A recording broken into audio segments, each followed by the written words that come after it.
ప్రపంచ పర్యావరణ దినోత్సవం మీకు విషయం తెలుసా?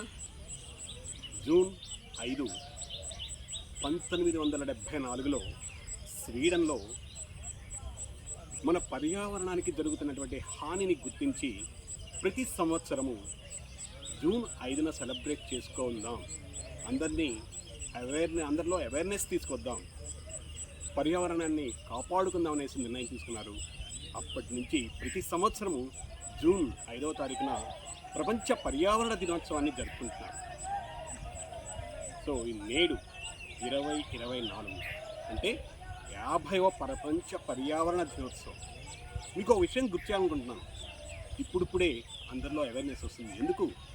సమ్మర్ వచ్చిందంటే మన ఇంట్లో ఏసీ ఉంటే బాగుంటుంది, ఒక ఏసీ ఉన్నవాళ్ళు 2 ఏసీలు ఉంటే బాగుంటుంది, అలా ఆలోచిస్తున్నారు. కానీ ఇంత వేడికి కారణమైనటువంటి వృక్ష సంపదను నాశనం చేస్తున్నాం కదా, మళ్ళీ వాటిని పునరుత్పత్తి చేయాలి. కనుక ప్రతి ఒక్కరూ బాధ్యతగా ఒక చెట్టును నాటండి. ఒక్కరు అంటే ఫ్యామిలీలో ఎంతమంది ఉంటే అందరూ ఒక్కొక్క చెట్టు నాటండి. ఏదో దానికి ఒక ప్రత్యేకత పెట్టుకోండి. అది మీ వివాహ దినోత్సవం కావచ్చు, మీ యొక్క జన్మదినోత్సవం కావచ్చు, ఏదో ఒక స్పెషల్ అకేషన్. అలా ఒక చెట్టును నాటారనుకోండి, ఇక ప్రతి ఒక్కరు కనుక ఈ పని చేస్తే ఎటు చూసినా పచ్చదనం పెరిగితే ఏమవుతుంది?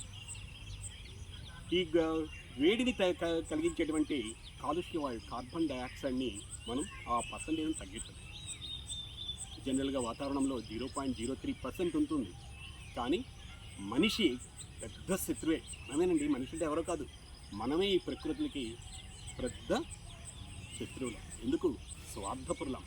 మన స్వార్థానికి అన్నింటినీ కొట్టేస్తున్నాం.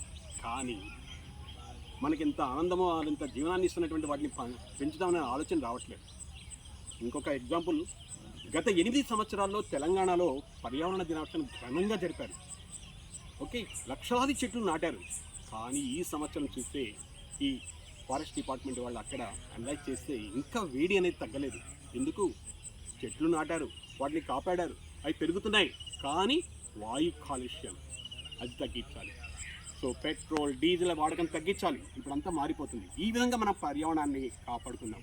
మరి ఈరోజు మీ బాధ్యతగా చెట్టును నాటండి. చేస్తారా మరి? Happy environment day to all. Happy. ప్రకృతిని ప్రేమించండి, అది మనల్ని ప్రేమిస్తుంది.